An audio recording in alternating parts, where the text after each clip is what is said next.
Pranam everyone. So this is our 21st session of Tirthankar Charitra, and we are discussing Sambhavnath Bhagwan's Jivan Charitra. So let's start with Manglacharan. Namo Oriyantaram, Namo Siddhanam, Namo Ayaryanam, Namo Vajjayanam, Namo Loe Sabva Sahuram, Aiso Pancha Namukaro Sabva Pava Parasano, Manglarancha Savve Sim Paramam Bhavai Mangalam. मंगलम श्रीमद्हरन्तो मंगलम जिनशासनो मंगलम सकलसंगो मंगलम पूजितांगो रागद्वेष विजेतारम ज्ञातारम विश्ववस्तुना शक्रपूज्य गिरामेशं तीर्थे संश्रुतिमानये पन्नगे च सुरेन्द्रे च कौशिके पाद संस्कृति निर्विशेष मनस्काय श्रीवीर स्वामिने नमः अज्ञानां तिमिरान्धानां ज्ञानजननी शलाकया नेत्रम् उन्मिलितं येन तस्मै श्रीगुरुवे नमः. तो थैंक यू एवरीवन. तो हम लोग पिछले सेशन में हम लोग मेरू पर्वत के बारे में देख रहे थे. तो we will briefly revise Meru पर्वत के बारे में और उसके बाद हम आगे डिस्कस करेंगे. तो मेरू पर्वत जम्बू द्वीप के या पूरे मध्य लोक में तिरछा लोक के मध्य में जो पर्वत है वो मेरू पर्वत है. तो ऐसे टोटल अपने पूरे मध्य लोक में 5 मेरू पर्वत है. एक जम्बू द्वीप में है, 2 घाटकीकंड में है और 2 पुष्करावर्त द्वीप में है. पर जो जम्बू द्वीप का मेरू पर्वत है वो सबसे बड़ा है. जो घाटकीकंड और पुष्करावर्त द्वीप का मेरू पर्वत वो स्लाइटली छोटा है. तो हम उसके बारे में भी आगे देखेंगे. पर आज we are talking about Jambu Dvipa. तो ये मेरू पर्वत पूरे जम्बू द्वीप के मध्य में है और वो 1,00,000 योजन ऊंचा है. उसका जो हाइट है वो 1,00,000 योजन है और उसका जो डायमीटर है बेस का, जो स्वयं पुतल भूमि है उस पे जो बेस का डायमीटर वो 10,000 योजन है. तो मेरू पर्वत शास्त्र में काफी नामों से उसका उल्लेख आता है. उसमें से 16 नाम प्रसिद्ध है. उसमें मंदर, मेरू, सुदर्शन, स्वयंप्रभ, मनोरम, गिरिराज, रत्नोच्चय आदि ऐसे 16 नाम शास्त्र में प्रसिद्ध है. और इस 16 नाम में से पहले जो 3 नाम है, मंदर, मेरू और सुदर्शन, वो विशेष रूप में उसका शास्त्रों में उल्लेख है. तो हमने लास्ट टाइम देखा था कि ये मेरू पर्वत, ये 16 नाम उसके क्यों रखे गए हैं. तो पहले जो 3 नाम है उसमें पहला नाम है मंदर. तो ये मेरू पर्वत का जो अधिष्ठायक देव है वो मंदर नाम का एक पल्योपम आयुष्य वाला वो महार्दिक देव है. तो इसलिए उसको मंदर पर्वत भी कहते हैं. दूसरा, उसको मेरू पर्वत भी कहते हैं. मेरू क्योंकि उसका दूसरा एक जो देव है उसका इस मेरू पर्वत पे वास है, उसका नाम है मेरू देव. तो इसलिए भी उसको मेरू पर्वत कहते हैं. और ये पर्वत अत्यंत सुंदर है. वो रत्नों से भरा हुआ है और देवताओं के मन को भी तृप्त करने वाला है, इसलिए उसको सुदर्शन कहते हैं. तो ये 3 नाम अपने शास्त्र में विशेष रूप से पाए जाते हैं. फिर हमने मेरू पर्वत के बारे में देखा कि ये मेरू पर्वत 1,00,000 योजन ऊंचा है और टोटल इसमें 4 वन है. जो बेस में, जो स्वयंपतल भूमि में जो वन है वो भद्रासल वन है. फिर उसके बाद 500 योजन ऊपर जाए तो दूसरा वन आता है, वो है नंदन वन. उसके बाद नंदन वन से 62,500 योजन ऊपर जाए तो सोमनस वन आता है. और सोमनस वन से 36,000 ऊपर जाए तो पांडुक वन आता है. तो ये 4 वन मेरू पर्वत पे है. और ये मेरू पर्वत जमीन के अंदर 1,000 योजन तक जाता है. तो लास्ट टाइम हमने देखा कि जो अधोलोक है वो 900 योजन से स्टार्ट होता है. तो ये मेरू पर्वत पूरा अधोलोक तक, पहले प्रथम नरकावास तक वो जाता है. तो जमीन के ऊपर वो 99,000 योजन है और जमीन के अंदर वो 1,000 योजन है. और जो सबसे ऊपर जो वन है पांडुक वन, उसका डायमीटर 1,000 योजन है. और ये पांडुक वन पे एक एक चुलिका है. चुलिका मतलब एक रत्नमय पहाड़ी है. वो 40 योजन ऊपर है, ऊंची है. और उस पे एक शाश्वत जिन चैत्य है. तो ये मेरू पर्वत बेसिकली 3 खंडों में विभाजित है. जो प्रथम खंड है वो पृथ्वी के नीचे है. दूसरा खंड है वो स्वयं पतल भूमि से लेके सोमनस वन तक. और थर्ड खंड सोमनस वन से पांडुक वन तक. तो ये 3 खंडों में प्रथम जो खंड है वो पृथ्वी मतलब माटी का, पत्थर का, हीरा मतलब डायमंड का, और वेणु मतलब कांकरे का बना हुआ है. फिर दूसरा जो खंड है वो अंक रत्न, स्फटिक रत्न, स्फटिक मतलब जो व्हाइट क्रिस्टल होता है ना, वो स्फटिक रत्न, सुवर्ण और रजत, मतलब इसको अगर माइनिंग करे, राइट, तो इसमें से सिल्वर निकलता है, गोल्ड निकलता है और क्रिस्टल्स निकलते हैं व्हाइट कलर के। तो ये उसका प्रमाण है। और जो तीसरा खंड है वो सुवर्णमय है, मतलब जनरली वो गोल्ड, सबसे ज्यादा उसमें गोल्ड पाया जाता है। तो ये 3 खंडों में मेरू पर्वत विभाजित है। तो मेरू पर्वत, ये जब डायमेंशंस है, वो पृथ्वी के ऊपर 99,000 योजन है, पृथ्वी के अंदर 1,000 योजन है। पृथ्वी जो मूल है, मतलब जो पृथ्वी के अंदर जो भाग जाता है, उसमें उसमें उसका डायमीटर 10,090 योजन है। पृथ्वी पे वो 10,000 योजन है, पर अधोलोक के अंदर 1,000 योजन नीचे है, उसका डायमीटर 10,090 योजन है। तो ये डायमेंशन सब तुम याद रख सकते हो, बाकी डायमेंशंस इतनी याद रखने की इतनी जरूरत नहीं है। ये सब दूसरे सब डिफरेंट डिफरेंट वन और वो सब के डायमेंशंस है। तो लेट्स ब्रीफली रिवाइज। हमने लास्ट टाइम हमने 3 वनों के बारे में देखा था। तो पहला हमने देखा था वो है नंदन वन। तो नंदन वन एक अद्भुत वन है, और जो 8 दिक् कुमारी है, राइट, जो भगवान के जब जन्म होता है तब माता का स्तुति कर्म करने के लिए जब वो 56 दिक् कुमारी आती है, उसमें से जो 8 दिक् कुमारी आती है वो ये नंदन वन से आती है।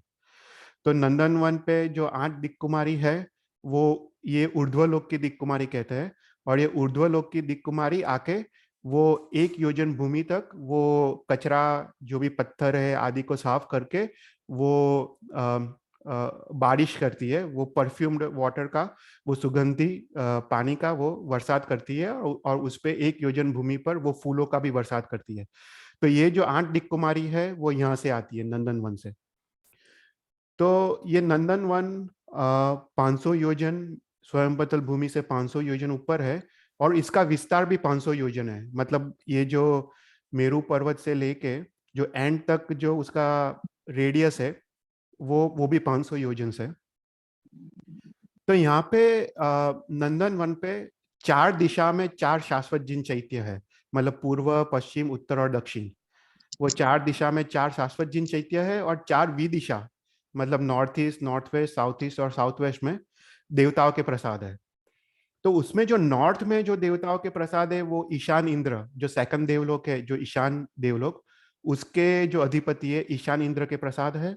और जो साउथ में जो प्रसाद है वो सौधर्म इंद्र, जो प्रथम देवलोक के जो इंद्र है, उसके प्रसाद है।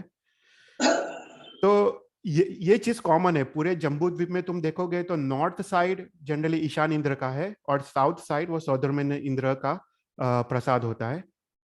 और ये चैत्य और प्रसाद के बीच 8 शिखर है। ये सागर चित्र, ये वज्रकुट शिखर, नंदन शिखर, मंदर शिखर, ऐसा करके 8 शिखर है। और ये 8 शिखर पर एक एक प्रसाद है। ये 8 दिक् कुमारियों का प्रसाद है। तो 8 दिक् कुमारी वो यहाँ पे 8 नंदन वन में यहाँ पे रहती है। और उसके बाद एक और शिखर है, हमने देखा, वो उसका नाम है बलकुट शिखर। यहाँ पे बल नाम के देव का वास है।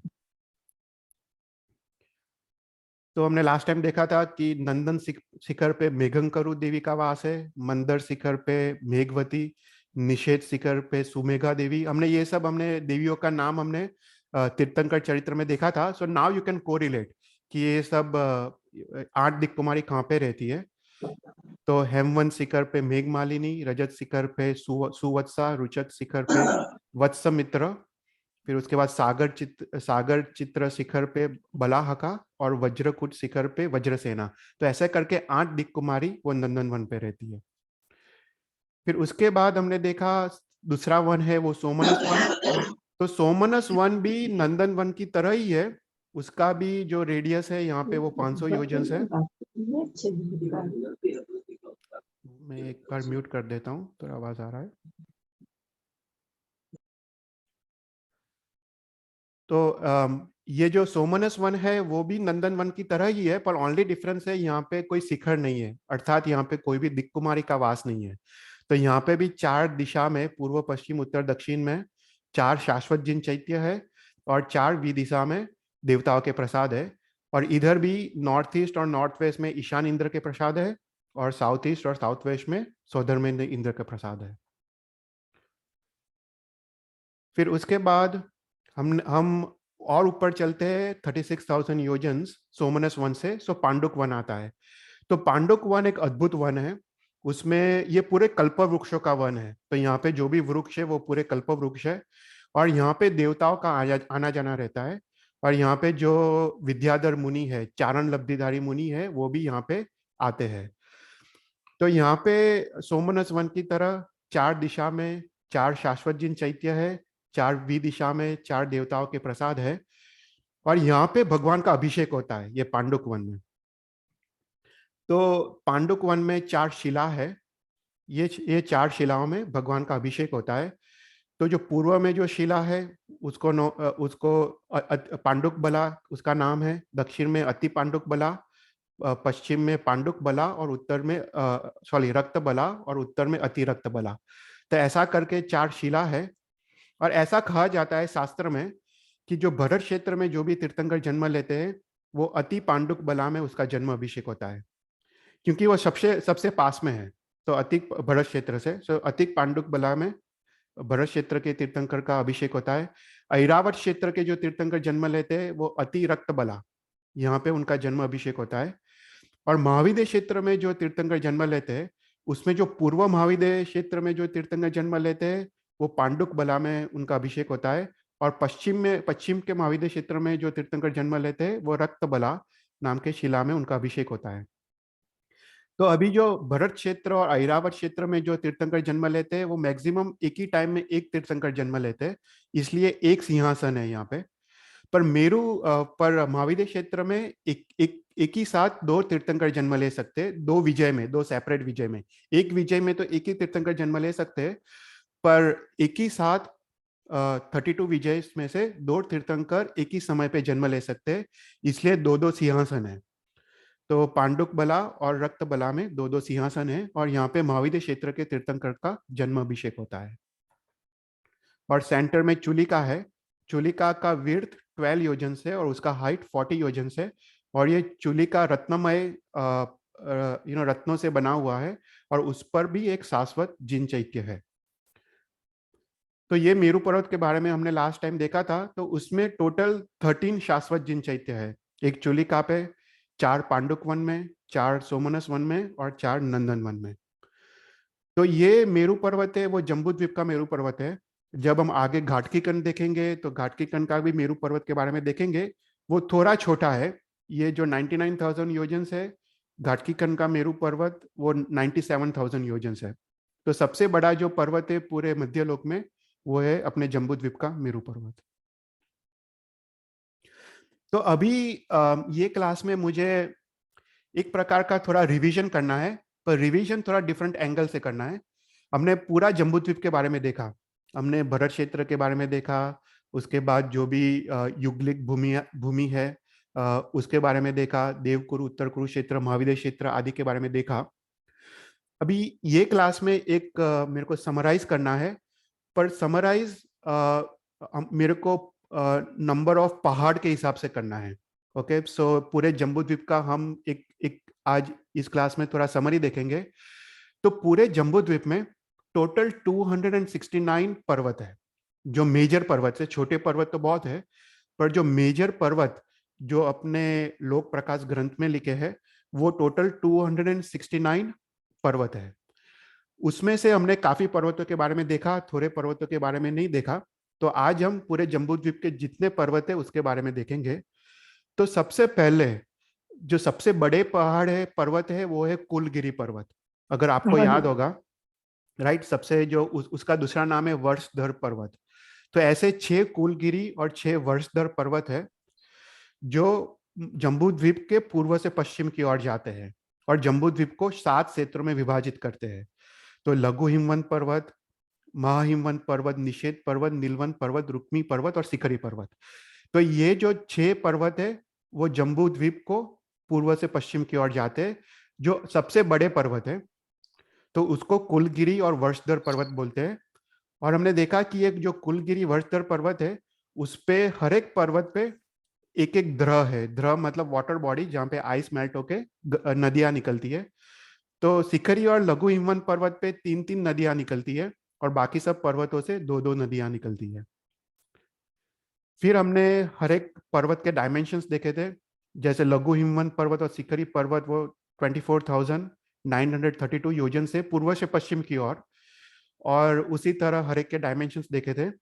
और हर एक का रंग, जैसे लघु हिमवंत पर्वत वो पीत वर्ण का है, महाहिमवंत पर्वत वो सर्वरत्नमय है, वो सब भी हमने देखा था। तो सबसे जो 269 जो पर्वत है उसमें से 6 जो पर्वत है वो कुलगिरी या वर्षधर पर्वत है। उसके बाद हमने देखा 16 वक्षास्कर पर्वत है। किसी को याद है 16 वक्षास्कर पर्वत कहाँ पे है?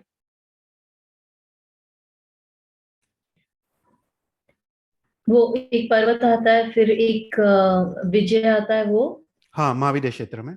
हाँ। तो 16 जो पर्वत है वो महाविद्य क्षेत्र में है। तो महाविद्य क्षेत्र में हमने देखा कि वो 4 क्वाड्रेंट में विभाजित है, और हर एक विजय के बाद एक पर्वत आता है, और उसके बाद विजय आता है, और उसके बाद नदी आती है। जो माउंटेन्स है यहाँ से निकल के वो स्नो मेल्ट होके वो नदी फिर सीता नदी में मिलके लवण समुद्र में मिलती है। तो ऐसे विजय पर्वत, विजय नदी, विजय पर्वत, विजय नदी, ऐसा करके उसका क्रम है। तो हर एक क्वाड्रेंट में हमने देखा 4 वक्षास्कर पर्वत है। तो टोटल 4 क्वाड्रेंट्स है, उसमें 16 वक्षास्कर पर्वत है। तो हमने ये 16 पर्वतों के नाम देखे थे, चित्रकूट, ब्रह्मकूट, नलिनीकूट आदि। 16 पर्वतों के नाम शास्त्र में दिए गए हैं। और देखे थे हमने कि ये हर एक पर्वत, उसका जो हाइट है, एक साइड 400 योजन है और दूसरे साइड 500 योजन से, और उसमें 4 शिखर है, और 3 शिखर पे देवताओं का प्रसाद है। और जो लास्ट शिखर है उसमें शाश्वत जिन चैत्य है, उसका नाम सिद्धायतन है, और उसमें एक शाश्वत जिन चैत्य है। तो ये जो 16 वत्सास्कर पर्वत है वो, उसका हाइट 500 योजन है, और उसका जो उसका लेंथ है वो 16,572 योजन है। तो निषेध पर्वत से लेके या नीलवन पर्वत से लेके सीता या जो सीतोडा नदी तक, उसका जो लेंथ है वो 16,572 योजन है। और ये सब सर्व रत्नमय है। ओके, ये सब रत्नों के बने हैं। रत्नों के बने मतलब अर्थात तुम अगर उसका माइनिंग करो तो अंदर से सभी टाइप के रत्न निकलते हैं, डिफरेंट टाइप्स ऑफ जेम्स। तो ये सभी रत्न रत्न उसमें सबसे ज्यादा है। तो 6 कुलगिरी पर्वत, 16 वस्कास्कर पर्वत, उसके बाद है 4 गंधदंत पर्वत। किसी को याद है ये कहाँ पे है? 4 गंधदंत पर्वत। नहीं। अच्छा, तो हमने जो देवकुरु उत्तर कुरु क्षेत्र देखे थे, राइट? ये हम्म। देवकुरु उत्तर कुरु क्षेत्र को जो एनक्लोज करता है वो हाथी के दांत के आकार के पर्वत है। उसको यस। उसको गंधदंत पर्वत कहते हैं। तो ये जैसे नीलवन पर्वत, गंधमादन पर्वत और माल्यवन पर्वत के बीच में जो क्षेत्र है वो उत्तर कुरु क्षेत्र है। और विद्युत प्रभ, सोमनस और निषेध पर्वत के बीच में जो क्षेत्र है वो देवकुरु क्षेत्र है। तो ये जो 4 पर्वत है उसको गंधदंत पर्वत कहते हैं, क्योंकि हाथी के आकार वाले पर्वत है। और ये पर्वत पे भी एक शाश्वत जिन चैत्य है। हर एक पर्वत पे अपना एक शाश्वत जिन चैत्य है। तो ये 4 गंधदंत पर्वत है। उसका उसकी भी ऊंचाई 500 योजन है, और उसकी जो लंबाई है वो, थोड़ा डिस्टर्बेंस आ रहा है, मैं म्यूट करता हूँ। आई थिंक मीना बेन તમારો આવે છે, હું તમારો म्यूट करूँ। और उसका जो लंबाई है वो 30,209 योजन से, ये काफी बड़े हैं, वक्षास्कर पर्वत से भी काफी बड़े हैं। और ये जो 4 पर्वत है वो हर एक पर्वत अलग है। जो गंधमादन पर्वत है वो श्वेत वर्ण का है, और तपनीय श्वेत वर्ण मतलब उसका वो कलर है। फिर माल्यवन पर्वत वो सुवर्ण वर्ण के लाल कलर का है। सोमनस पर्वत वो कनक मतलब गोल्ड का येलो कलर का है। और विद्युत पर्वत वैद्युद्य मतलब वो ग्रीन कलर का वो पर्वत है। तो ये चारे चार जो पर्वत है वो अलग अलग, उसमें रत्न भी है और अलग अलग कलर्स भी है। तो आउट ऑफ 269 कितने हुए? 6 कुलगिरी पर्वत, 16 वस्कास्कर पर्वत, 4 गंधनंद पर्वत, उसके बाद है 200 कंचनगिरी पर्वत। किसी को याद है 200 कंचनगिरी पर्वत? ये 200 कंचनगिरी पर्वत देवकुरु और उत्तर कुरु क्षेत्र में है, और ये रिलेटिवली छोटे पर्वत है। तो हमने देखा था देवकुरु और उत्तर कुरु क्षेत्र के डिस्क्रिप्शन में, हम नीलवन पर्वत से स्टार्ट करें और 834 योजन जाए तो यमक और समक पर्वत आते हैं। उसके बाद 5 द्रह आते हैं, और हर एक द्रह के 50 योजन दूर 10 पर्वत आते हैं। तो पूर्व में 10 पर्वत, पश्चिम में 10 पर्वत। उसके बाद वापस 834 योजन जाए, वापस 10 पर्वत पूर्व में, 10 पर्वत पश्चिम में। तो ऐसे करके देवकुरु क्षेत्र में पूर्व में 50 पर्वत और पश्चिम में 50 पर्वत। उसी प्रकार देवकुरु क्षेत्र में भी पूर्व में 50 पर्वत और पश्चिम में 50 पर्वत। ये जो टोटल 100 + 100 जो 200 पर्वत है, उसको कंचनगिरी पर्वत बोलते हैं, और उसमें कंचन नाम के देव का वास है, और हर एक पर्वत पे एक एक शाश्वत जिन चैत्य है। तो हमने इसका जो मैप देखा था, ये हर एक ग्रह के 50 योजन दूर ये 10 पर्वत है पूर्व में, और 10 पर्वत पश्चिम में है। और ये पर्वत रिलेटिवली छोटे हैं, मतलब उसका हाइट 100 योजन है, और उसका जो ऊपर जो विस्तार है वो 50 योजन का है। तो रिलेटिवली छोटे पर्वत है, और ये सभी पीत वर्ण मतलब येलो कलर के सुवर्णमय है, और उसमें कंचन देव के प्रसाद है और कंचन देव का वास है यहाँ पे। ओके, तो कितने हुए? 6 + 16 + 4 + 200। 226। तुम काउंट रख रहे हो, मैं तो नहीं रख रहा हूँ, पर या हाँ, कितने हुए? 200 226। ठीक है, 226। उसके बाद जो 4 पर्वत है वो यमक, समक, चित्र और विचित्र पर्वत, राइट। ये तो तुमको अभी पता होगा, हमने अभी देखा। तो ये जो 4 पर्वत है वो भी देवकुरु और उत्तर कुरु क्षेत्र में है। तो नीलवन पर्वत से जो पहले जो आते हैं, हम उत्तर से दक्षिण की ओर जाए तो पहले यमक और शमक नाम के पर्वत आते हैं। ये पर्वत काफी विशाल पर्वत है, वो 1000 योजन ऊंचे पर्वत है, और उसका ऊपर का जो शिखर का जो डायमीटर है वो 500 योजन है। तो relatively they are very big पर्वत, और यहाँ पे यमक और शमक नाम के देव का वास है, और यहाँ पे भी एक एक शाश्वत जिन चैत्य है। ओके, तो उसी प्रकार निषेध पर्वत से 834 योजन जाए उत्तर की तरफ तो चित्र और विचित्र नाम के पर्वत आते हैं। वो भी यमक और शमक पर्वत की तरह ट्विन्स है, तो उसका सेम डिस्क्रिप्शन है। तो ये सब जो पर्वत है वो 1000 योजन ऊपर है, और शिखर का डायमीटर 500 योजन है, और ये भी सर्व सुवर्णमय है। जो कंचन पर्वत थे उसी प्रकार ये सभी पर्वत येलो कलर के सुवर्णमय है, और इसमें यमक, शमक, चित्र और विचित्र देव का वास है। वो जो भी पर्वत का नाम है उसी उसी देव का वहां पे वास है। ओके, तो कितने हुए? 230, राइट। फिर उसके बाद जो दूसरे 4 पर्वत है, इसके बारे में हमने अभी तक नहीं देखा है। तो ये जो पर्वत है वो है वृत्त वैद्याद्य पर्वत। ओके, ये तुम धीरे धीरे तुमको याद रह जाएगा अगर तुम रिवाइज करोगे तो ये जो 4 पर्वत है उसको वृत्त वैद्याद्य पर्वत बोलते हैं। ये है शब्दपाती, विक्तपाती, गंधपाती और माल्यवंत। तो अपने जो जम्बू द्वीप है, ये जम्बू द्वीप में जो भी युगलिक क्षेत्र है, जो भी अकर्म भूमि है, राइट, उसमें जो लघु हिमवंत पर्वत और महाहिमवंत पर्वत के जो बीच में जो क्षेत्र है वो है हिमवंत क्षेत्र, राइट। उसमें सदा थर्ड आरा चल रहा होता है, और ये क्षेत्र में जो सेंटर में जो पर्वत है वो है शब्दपाती पर्वत, राइट। उसी प्रकार जो लघु हिमवंत और महाहिमवंत और निषेध पर्वत के बीच में जो क्षेत्र है वो हरिवर्ष क्षेत्र है, और उसके सेंटर में जो पर्वत है वो है गंधपाती पर्वत।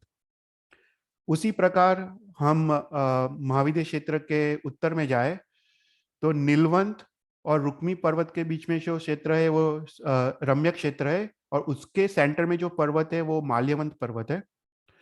और फिर रुक्मी और शिखरी पर्वत के बीच में जो क्षेत्र है वो हरिण्यवन क्षेत्र है, उसमें सेंटर में जो पर्वत है वो विक्तपाती पर्वत। तो ऐसे 4 पर्वत है, ये सभी युगलिक क्षेत्र में है। तो शब्दपाती पर्वत, गंधपाती पर्वत, माल्यवंत पर्वत और विक्तपाती पर्वत, उसको वृत्त वैद्याद्य पर्वत बोलते हैं शास्त्र में। तो 4 वृत्त वैद्याद्य पर्वत है, और ये काफी विशाल पर्वत है। तो उसका जो डायमेंशन से देखें तो वो 1000 योजन उसका बेस का डायमीटर है, उसका ऊंचे का डायमीटर भी 1000 योजन है, मतलब ये पूरा सिलेंडर की तरह है, कि ऊपर और नीचे का डायमेंशन सेम है 1000 योजन्स, और उसकी ऊंचाई भी 1000 योजन्स है। तो याद रखने में इजी है, 1000 योजन्स बाय 1000 योजन्स बाय 1000 योजन्स।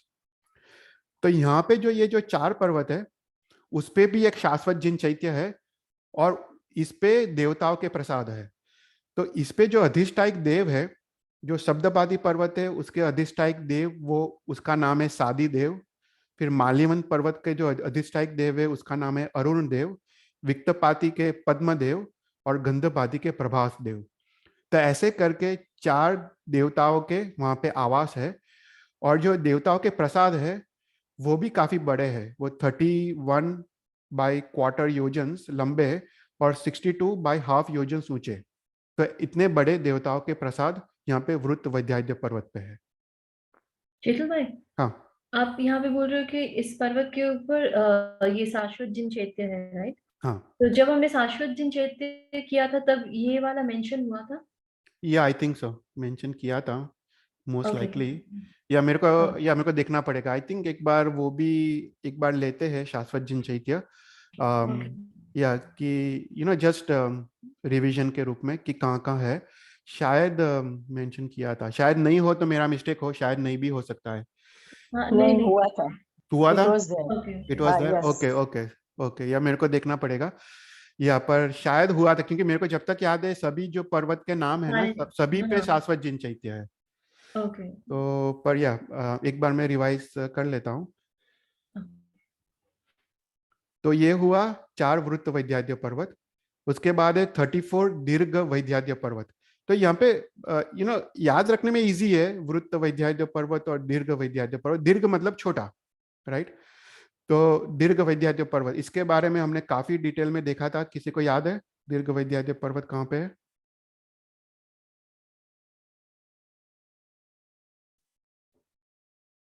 या ये पर्वत भरत क्षेत्र में है, ऐरावत क्षेत्र में, महाविद्य क्षेत्र में है। तो हमने देखा था कि जो भरत क्षेत्र को जो डिवाइड करता है जो पर्वत, वो दीर्घ वैद्याद्य पर्वत है, राइट? जो उत्तरार्ध भरत क्षेत्र और दक्षिणार्ध भरत क्षेत्र में डिवाइड करता है। तो बीच में जो पर्वत है वो है दीर्घ वैद्याद्य पर्वत। ये पर्वत लंबा है काफी, क्योंकि वो इट गोज फ्रॉम पूर्व से पश्चिम की ओर, पर उसका हाइट काफी छोटा है। हाइट ओनली 25 योजन है, और उसका जो थिकनेस है वो 50 योजन है। और हमने ये पर्वत के बारे में देखा था कि यहाँ ये पर्वत पे चक्रवर्ती गुफा से, यहाँ पे पर्वत पे नीचे 2 गुफा है, खंड प्रतापा और तमिस्त्रा गुफा। और ये गुफा से चक्रवर्ती की पूरी सेना पास होती है, और 4th क्षेत्र से, भरत क्षेत्र का जो 4था खंड है, उससे प्रथम खंड की ओर जाती है, और वो प्रथम खंड को भी कॉन्कर करती है। जो लास्ट खंड बचा है वो प्रथम खंड है। तो ऐसा करके वो 6 खंड को जीतती है। तो उसी प्रकार से भरत क्षेत्र में सेम ऐरावत क्षेत्र में होता है, और सेम महाविद्य क्षेत्र में भी होता है। तो महाविद्य क्षेत्र के भी जो चक्रवर्ती है, वहां पे भी 2 गुफा है, और वहां पे भी वो चक्रवर्ती 6 खंड, हर एक विजय के 6 खंड है। तो हर एक विजय के 6 खंड वो जीतते हैं, और अपना नाम जो ऋषभकूट है वहां पे वो अंकित करते हैं, राइट? तो ये हमने काफी डिटेल में देखा था। और यहाँ पे देखा था कि अगर तुम 10 योजन ऊपर जाए तो प्रथम मेखला आता है, और 10 योजन ऊपर जाए तो द्वितीय मेखला। मेखला मतलब सपाट भूमि। किसी को याद है प्रथम मेखला में क्या होता है? हमने ये ऋषभ देव के चरित्र में भी देखा था। थोड़ा आई थिंक तुमको रिवाइज करना पड़ेगा पीछे जाके। एक ये सब इंटरेस्टिंग है, और अगर तुम याद रखो ना तो you can communicate with others. मतलब बच्चों के साथ भी, पाठशाला में भी तुम ये कम्युनिकेट कर सकते हो। तो ऋषभ देव के चरित्र में हमने देखा था कि कौन से 2 राजा थे, मैं नाम भूल गया। पर यह जो भी पर यहाँ पे विद्याधर के नगर है, वो 2 राजा विद्याधर की नगरी को वसाते हैं। और ये यहाँ पे जो विद्याधर के जो नगरिया है, वो टोटल 110 नगरी है। एक साइड 55 नगरी है, दूसरी साइड 65 नगरी है। तो ऐसा करके 110 नगरी हर एक दीर्घ वैद्याद्य पर्वत पे है, वो प्रथम मेखला पे है। तो टोटल देर आर 34 दीर्घ वैद्याद्य पर्वत, और हर एक दीर्घ वैद्याद्य पर्वत पे 110 विद्याधरों की नगरी है, और टोटल 3740 विद्याधरों की नगरी है इन टोटल 34 दीर्घ वैद्याद्य पर्वत। और फिर सेकंड जो मेखला है उसमें सौधर्मेंद्र इंद्र और ईशान इंद्र के प्रसाद है। तो यहाँ पे वो लोग अपना अपने घर या प्रसाद है कि यहाँ पे वो आते हैं, तब वो यहाँ पे रहते हैं। तो हमने देखा कि जम्बू द्वीप के जो दक्षिण में जो भी दीर्घ वैद्याद्य पर्वत है उस पे सौदर में इंद्र के प्रसाद है, और जम्बू द्वीप के ऊपर जो दूसरे 17 जो दीर्घ वैद्याद्य पर्वत है उस पे ईशान इंद्र के प्रसाद है। तो नॉर्थ साइड हर बार ईशान इंद्र के प्रसाद होते हैं, और जो साउथ साइड जो भी है वो सौदर में इंद्र के प्रसाद है। राइट, तो ये हुए 34। तो ये महाविद्य क्षेत्र में भी जो बीच में जो क्षेत्र को डिवाइड करता है यहाँ पे, वो भी दीर्घ वैद्याद्य पर्वत है। तो ऐसा करके 32 विजय में 32 दीर्घ वैद्याद्य पर्वत है। राइट, तो यहाँ पे वो महाविद्य क्षेत्र भी 6 खंडों में विभाजित है, सिमिलर टू भरत क्षेत्र। तो ये हुए दीर्घ वैद्याद्य पर्वत, वो रिलेटिवली छोटे हैं, 25 योजन बाई 50 योजन, पर वो काफी लंबे हैं, 10,720 योजन्स। तो और यहाँ पे ये सभी रूपा श्वेत वर्ण के, मतलब व्हाइट कलर के रूपा के बने हुए हैं। मतलब माइनिंग करो तो रूपा व्हाइट कलर के रूपा निकलते हैं। ओके, और जो लास्ट पर्वत है वो मेरू पर्वत है, जिसके बारे में हमने देखा। ओके, वो सबसे विशाल पर्वत है पूरे मध्यलोक में, और उसमें 13 शाश्वत जिन चैत्य है। तो ऐसा करके टोटल 269 पर्वत जम्बू द्वीप में है। तो मेरे को इस प्रकार से पूरा जम्बू द्वीप को रिवाइज करना था, और ये एक अच्छा एंगल है रिवाइज करने का। तुम नदियों से भी रिवाइज कर सकते हो कि कितनी नदियां कहाँ पे है, पर पर्वत क्या मेजर्स है। तो 269 ये मेजर पर्वत है, छोटे पर्वत काफी है। ओके, पर ये सब मेजर पर्वत है। तो यहाँ पे हम अभी शंभुनाथ भगवान का जीवन चरित्र आगे बढ़ते हैं। तो हमने लास्ट टाइम देखा था कि वो पहले भाव में उनके 3 भाव है, जो त्रिषष्टि सला का पुरुष चरित्र में उल्लेख है। उसमें जो पहला भाव है वो विपुल वाहन थे, वो राजा थे। और हमने इस भाव में देखा कि वो घाटकी कंड के ऐरावत क्षेत्र के राजा थे। ओके, और यहाँ पे फैमिन आता है, और काफी सालों का फैमिन आता है, और काफी लोग मरने लगते हैं, और पूरा चतुर्विद संघ के श्रावक श्राविका साधु साध्वी भी मरने लगते हैं। तो ये राजा को काफी दुख होता है, और वो निर्णय करते हैं कि चतुर्विद संघ को तो बचाना चाहिए, और वो साधु साध्वी को उत्तम सुपात्र दान गोचरी देते हैं, और वो एक प्रतिज्ञा लेते हैं कि चतुर्विद संघ के श्रावक श्राविका भोजन करने के बाद ही वो भोजन करेंगे। और तो उनके लिए वो स्पेशल आहार तैयार करते हैं श्रावक श्राविकाओं के लिए, और उनके भोजन फिनिश होने के बाद वो खुद भोजन लेते हैं। तो ऐसा काफी सालों तक करते हैं, और ऐसा साधर्मिक सेवा, साधर्मिक भक्ति और गुरु भगवंतों की सुपात्र दान और सेवा, ऐसा उत्तम वैयावत से वो तीर्थंकर नाम कर्म उपार्जित करते हैं। और उसके बाद वो दीक्षा भी लेते हैं और 20 स्थानक तप की आराधना करते हैं, और उससे वो तीर्थंकर नाम कर्म को और मजबूत करते हैं, और उसको उसके बाद वो अनशन तप करते हैं, और दूसरे भाव में वो अनाथ देवलोक में, 9th देवलोक में जाते हैं। और उसके बाद वो अपना आयुष्य पूर्ण करके वो माता सेना देवी के गर्भ में आते हैं, और उसके पिता का नाम जीत शत्रु है। और लास्ट टाइम हमने देखा था च्यवन कल्याणक देखा था, माता के 14 स्वप्न। उसके बाद हमने भगवान का स्नातन महोत्सव भी देखा था, उसमें 56 दिक कुमारी जो आती है वो सब देखा था। उसके बाद स्नातन महोत्सव देखा था। अभी ये क्लास में हम आगे बढ़ते हैं, और we will talk about the childhood of Shambhunath भगवान। ओके, तो किंग जितारी, उसके पापा का नाम जितारी है। King Jitari held a great birth festival in honor of Arihant, who had become his son. In every house, on every road, on every market, in the whole city, a festival took place, just as in the palace. While he was in the garb, rice was grown second time after the plowing, and that's why his father named it Sambhav.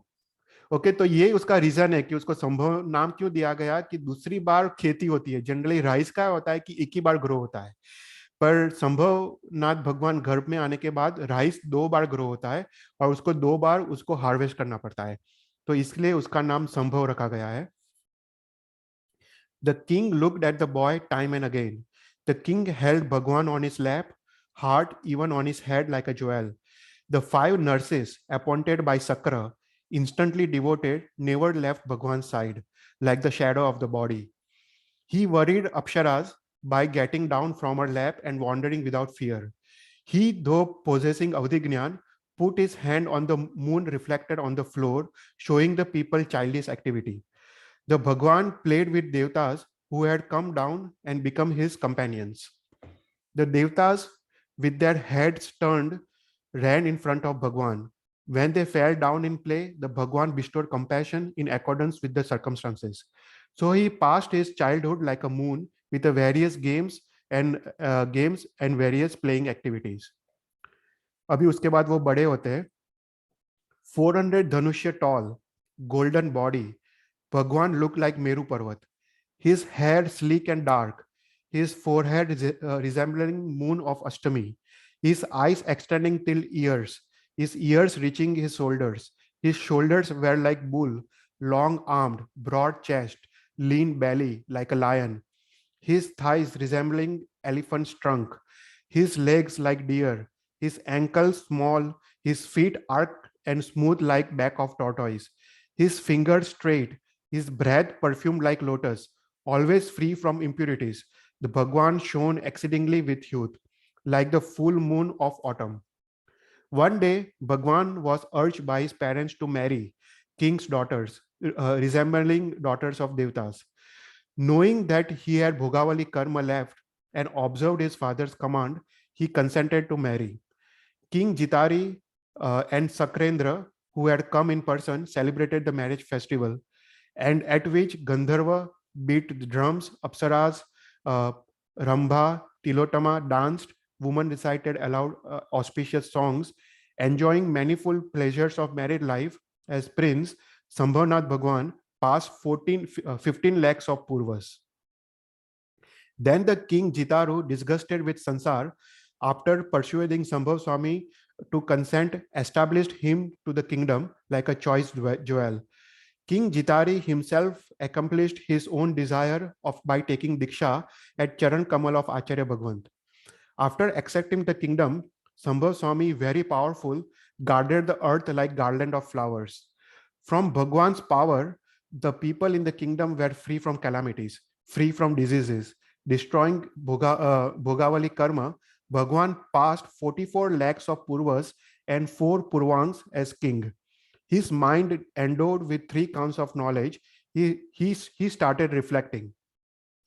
In this sansar, pleasure from enjoying vishayas of Panch Indriya is sweet only for a moment, like a poisoned food.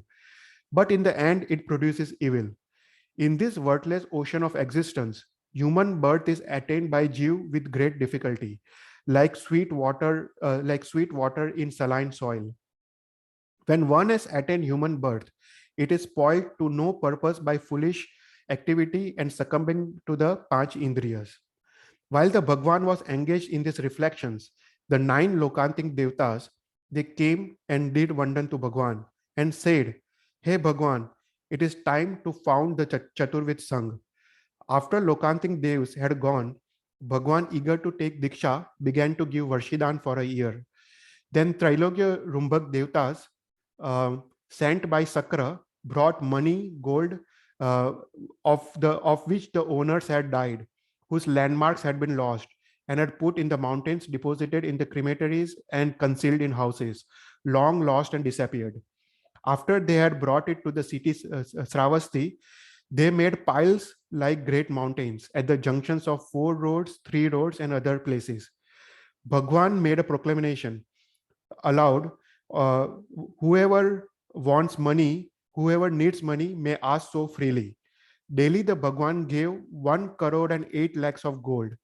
there was so many people looking for Varshidan when Bhagwan was giving the Varshidan.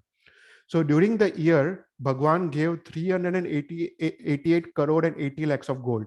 ये ना count same रहता है, हर एक तीर्थंकर के चरित्र में तुमको याद रखना चाहिए, कि कितना गोल्ड देते हैं per day, 1 crore and 8 lakhs, और पूरे साल में 388 crore and 80 lakhs. ये सेम रहता है count. At the end of the year of giving Varshidan, the Indras whose thrones had shaken with their wives and other devtas came together to Bhagwan's house. After they had done pradakshina to Bhagwan's house in their Dev Viman, they got out of their Viman, now not touching the earth by 4 fingers. जो देवता चलते हैं ना वो हवा में चलते हैं, जो भी देवता ना हवा से 4 उंगलियां ऊपर चलते हैं. So not touching the earth by 4 fingers. All other devtas also did 3 pradakshinas of Bhagwan with bhakti bhav. Then Achyuta Indra performed Bhagwan's bath with kalash of water from the tirth brought by Abhyogik devtas. The other 64 Indras also with bhakti bhav performed Bhagwan's Diksha bath in the same way.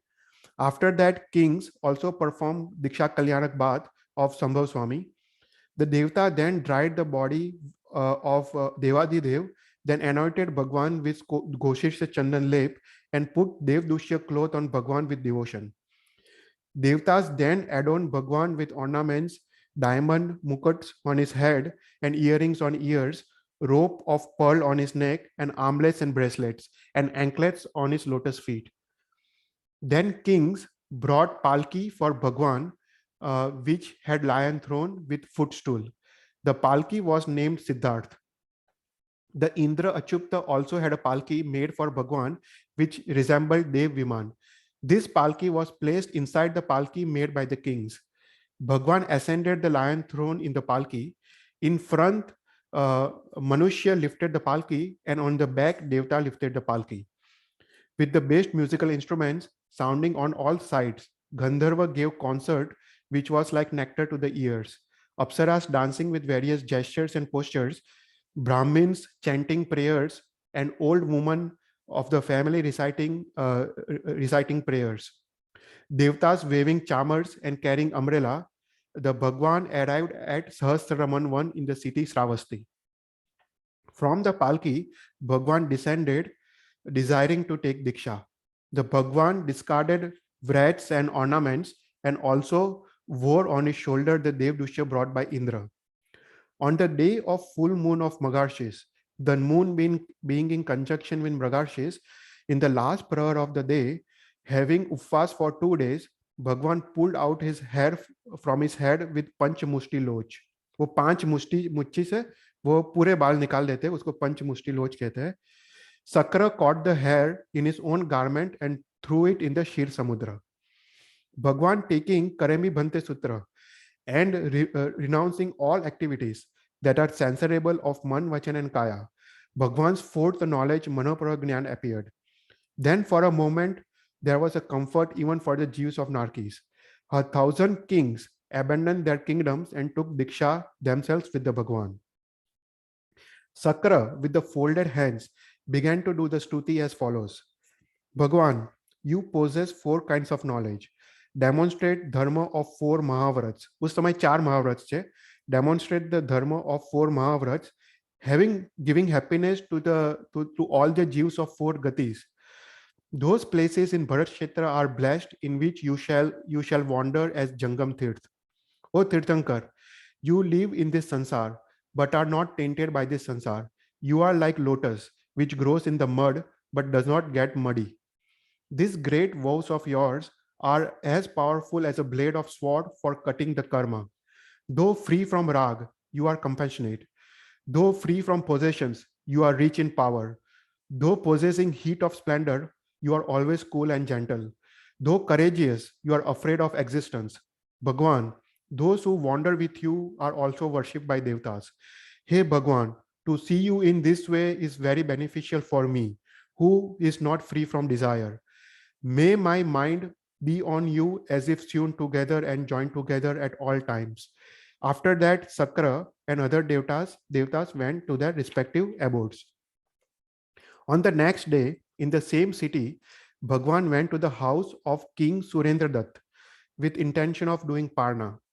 Surendra Dutt did vandan to Bhagwan and offered kheer. Bhagwan accepted the kheer, which was free from Bettalis dosh of Gochri, or in his hand vessel. The Bhagwan thus broke the fast. There was a sound of drums like trumpeting of elephants. A divine stream of treasure fell from the sky. There was shower of fragrant rain, and the devtas waved their garments and said, Dhanya ho Supatradan. Surendra Dutt made immediately the platform of gold and gems at the place where Bhagwan had broken his fast and worshipped this platform at dawn, noon, and sunset as if it were Bhagwan's Charan Kamal. He took no food at all until he did puja of the platform. After leaving that place, Bhagwan wandered as sadhu for 14 years in different villages, cities, towns, mines, forest, having no abode, restrained by 4 Mahavrats, enduring 22 parishas, having 3 Guptis and 5 Samitis, silent and fearless, resolute, his drashti fixed on single object. Bhagwan stood in Pratima, engaged in second level of Sukla Dhyan, under a Sal Vruksh in Sahasraraman 1. While he was engaged in second level of Sukla Dhyan, the 4 Ghati karmas of Sambhavanath crumbled like dry leaves of a tree. In a month of Kartik, on the 5th day of dark 4th night, the moon being in conjunction with Mragashis, brilliant Kevalgyan arose in Bhagwan, observing Chat Tap with Ananta Gnyan and Ananta Gnyan of Ananta Dravya, of Ananta Bhut, Vartman and Bhavishya.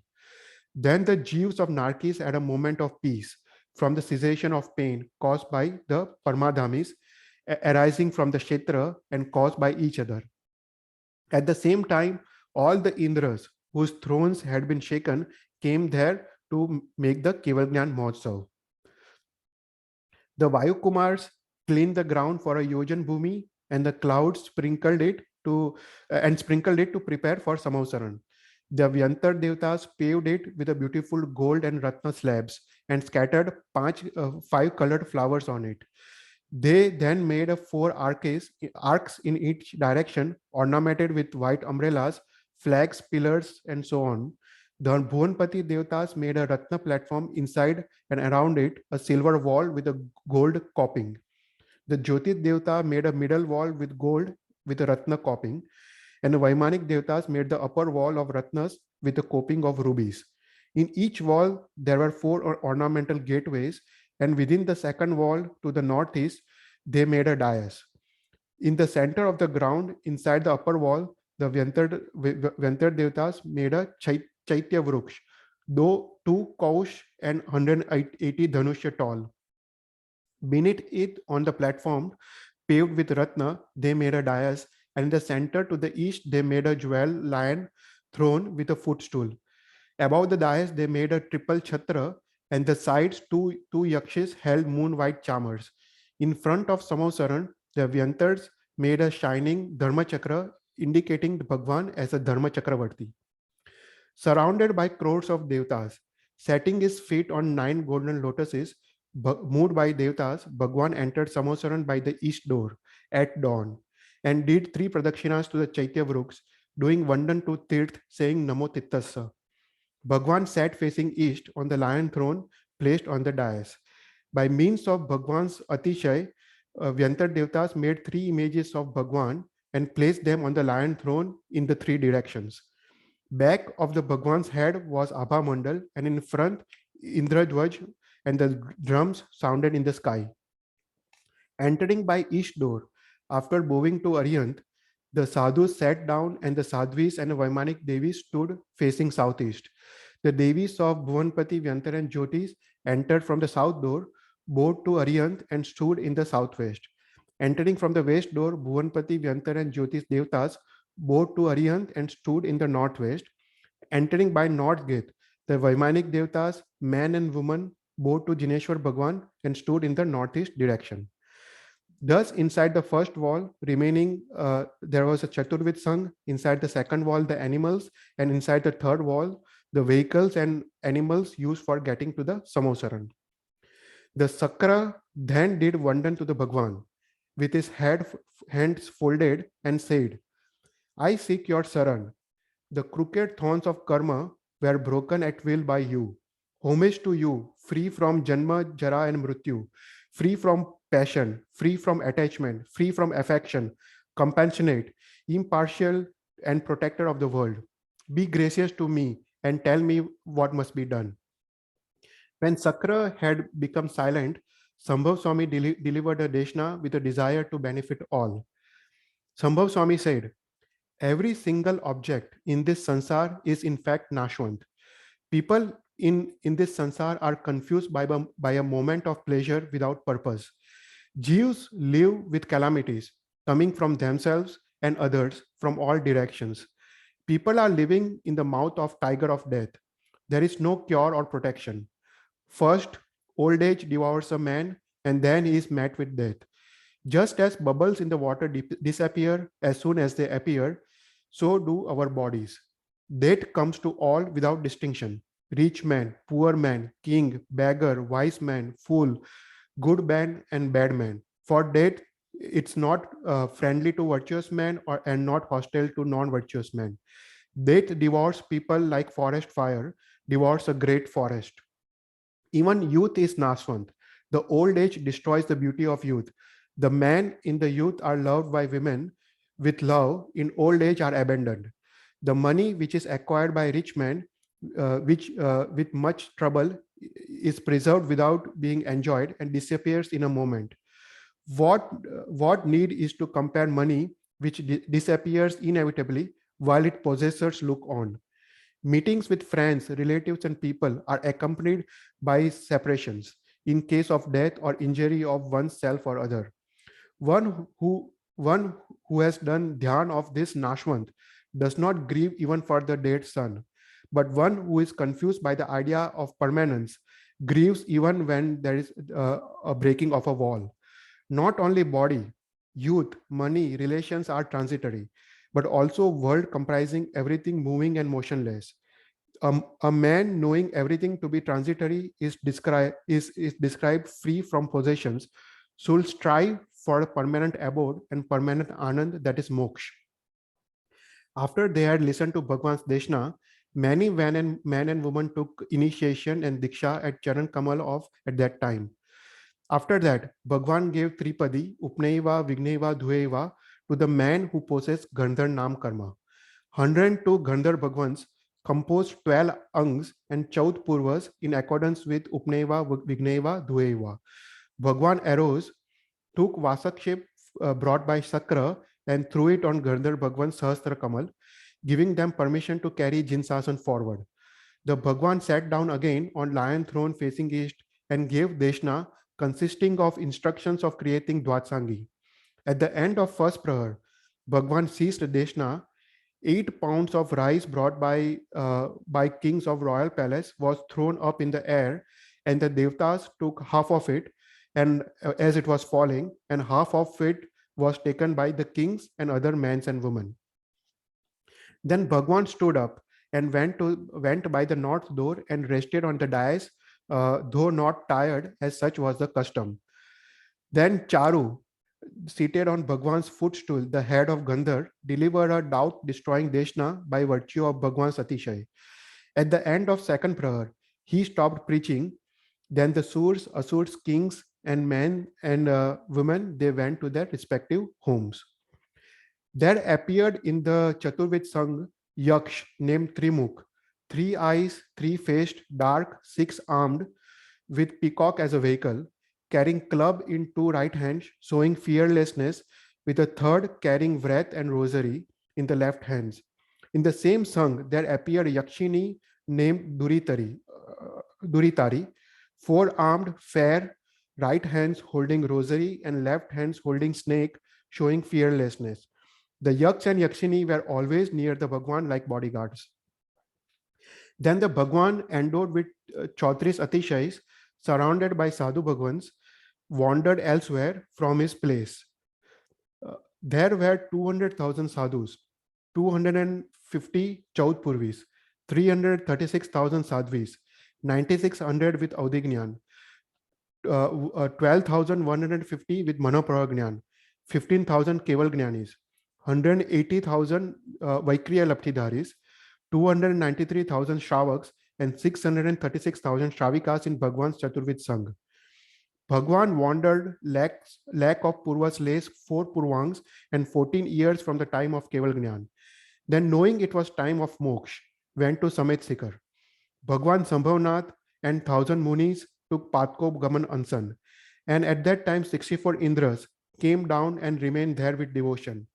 At the end of month, Sambhav Swami, immovable as a mountain, restrained all activities of Man, Vachan and Kaya, attend Saileshi, the final 4th Sukla Dhyan, on the 5th day of Sukla Paksh of Chaitra, and the moon in conjunction with Magarshis, Bhagwan destroyed char aghati karmas and went to the place of Ananta Anand. Then 1,000 Munis also reached moksha by the same process. As a prince, Bhagwan passed 15 lakh Purvas.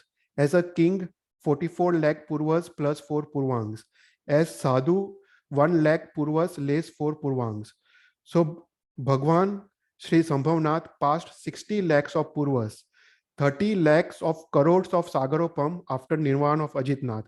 मतलब इतना सारा काल बीत जाता है after Ajitnath. 60 lakhs of crores of Sagaropams. After Nirvana of Ajitnath, the Nirvana of Bhagwan Sambhavnath took place. Then the Indras cremated the body of Sambhav and performed all other rites properly. They took the molar and other teeths after dividing it suitably among other devatas. They took also the collection of bones. The Indra went to their homes and placed them in the pillar which was called Manav and worshipped them daily. What part of Bhagwan's body is not worthy of being worshipped? Okay, तो यहाँ पे हम संभवनाथ भगवान का जीवन चरित्र finish करते हैं और नेक्स्ट टाइम हम अभिनंदन स्वामी का जीवन चरित्र शुरू करते हैं. ओके, तो कोई क्वेश्चन हो तो you can ask. Yeah, Chetal भाई 2 or 3 questions. एक तो जे तमे height कीधी, the height that you said, धनुष કેટલા 15 धनुष 400 धनुष 400 धनुष. Oh, 400. So most of the people living in that time period had the same height. Same height. ये लोग को जैसे ऋषभदेव was 500 धनुष, right? फिर अजितनाथ was 450, संभवनाथ 400. अगर 50 धनुष ओછી થાય છે because of the Partokal, but all the people have the same height. All the people. Okay. Similar height, similar. Yeah, similar. Okay.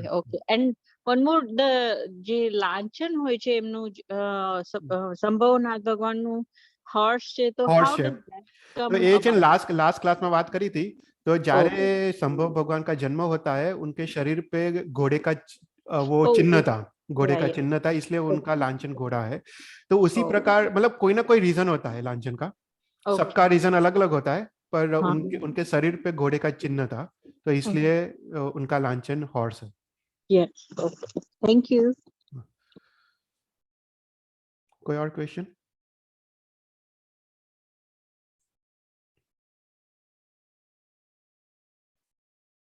ठीक है, तो हम लोग मंगलाचरण करते हैं.